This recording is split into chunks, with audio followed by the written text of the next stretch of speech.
do you call this, apart from a fancy pants glass and it's got some kind of orange liquid in it? Let's be clear. This is orange juice and lemonade. Wow, that's sweet.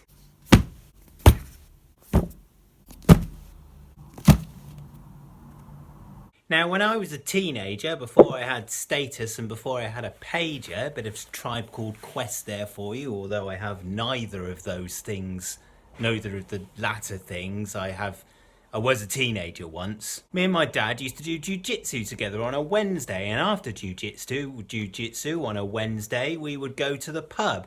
And because he was driving and because I was 14, we would have orange juice and lemonades with the other people who did jiu-jitsu.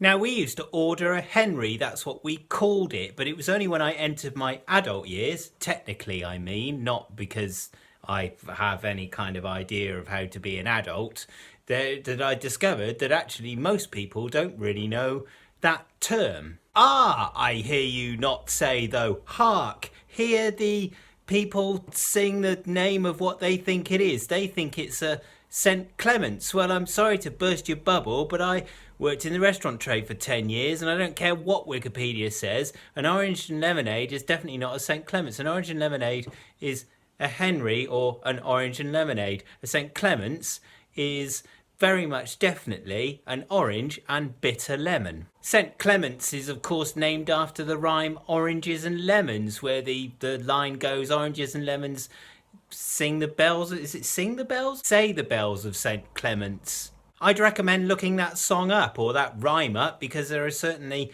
quite a lot of other interesting little bits in it. One of the highlights for me is 2 sticks and an apple say the bells of Whitechapel, because of course back in the olden days people who lived in Whitechapel were made of 2 sticks and an apple. So of course these videos are about why things are called things, so let's try and delve into that, shall we? And let's get straight to the point straight away and say there is no clear reason why a Henry is called a Henry. In fact, there appears to be no clear reason why only I seem to know it, and also some other people who live in the vicinity of where I grew up. Admittedly, I haven't spent years in a library or the British Library or, like, I don't know, in a lab or something surrounded by books, and then my beard gets really big and then there's candles which have obviously been burnt over and over again and they're around me and people call me Merlin or something. I haven't done any of that. What I've done is I've spent a couple of hours on the internet, and what I found on there was basically nothing. So shall we go through some of the answers that I did find? I should also be clear that most of the answers that I found were on sort of folk answer sites like yahoo.com or Yahoo Answers or answers.com or ask a question. I don't know, I don't really care what those sites are called, they're often bullshit. Anyway, there are 2 main answers, and the first one, which I give about 3 out of 10 fluffy kitten faces, is that basically a Henry is called a Henry because it's to do with King Henry the VIIIth or something, because of some connection he had to St. Clement's, the aforementioned chapel that I was just talking about, which is in the rhyme Oranges and Lemons. Now, I did do a little bit of research on that, and what did I find? Well, essentially F all. So apparently St. Clement's was gifted to Henry the VIIIth at some point by some person in the church, because that's what you do in the church to appease people who you want. I don't really. Either way, a lot of the answers on that say things like something to do with Henry the VIIIth and then a question mark. That's not an answer. I don't know why you've typed that. Or because Henry the VIIIth, that was his favourite drink, because of course they had Schweppes lemonade in the, I don't know, whatever it was, the 16th century. Good try, well done. You get a gold nothing. 1 or 2 people do make mention of the fact that it seems to be prevalent around Gloucestershire and Oxfordshire as a term, and well, I would back that up by saying that I grew up in Gloucestershire, so that seems to me to be sort of something that kind of makes sense about this.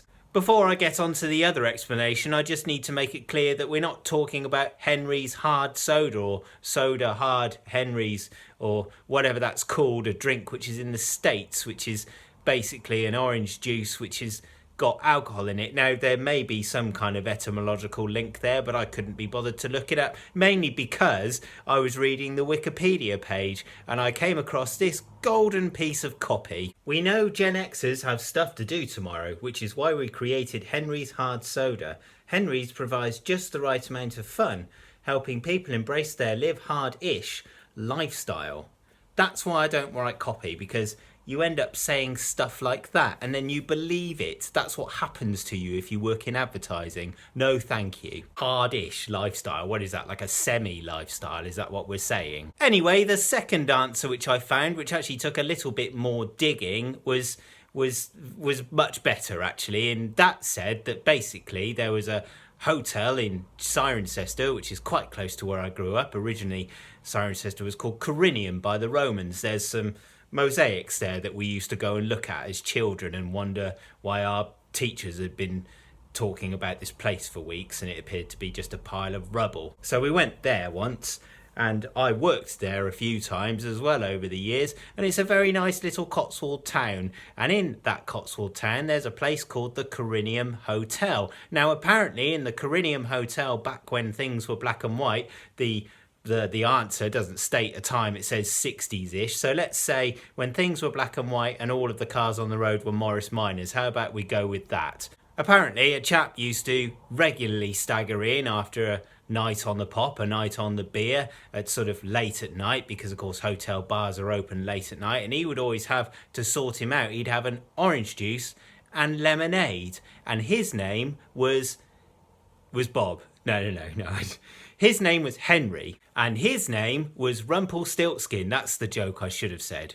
Anyway, I give this answer 7 out of 10 fluffy kitten faces, mainly because, well, it's sort of a folk answer, isn't it? This is a folk word, and it doesn't appear to be any sort of, I don't know, formalised etymology, so I quite like this one. I mean, it's sort of, it's probably true. It's like a lot of those swear words that you can't find the sort of base of. It's generally just that someone said something stupid one day and they all found it so funny that it sort of caught fire and everybody started saying it. I sort of feel the same about this, that, you know, maybe the bar staff just started saying Henry a lot when they were serving this particular type of drink, and then it just kind of caught on. Anyway, that's etymology for you folks, kids, children, people out there. My mum, who's watching this probably. Bonus etymology this week is the root of the name Henry, which actually goes back to a Germanic word, Heinrich. The Hein bit means home, and the Rick bit means ruler or powerful. And yes, you've guessed it, that Rick bit is of course it shares a common root with the word for rich, which we use now. So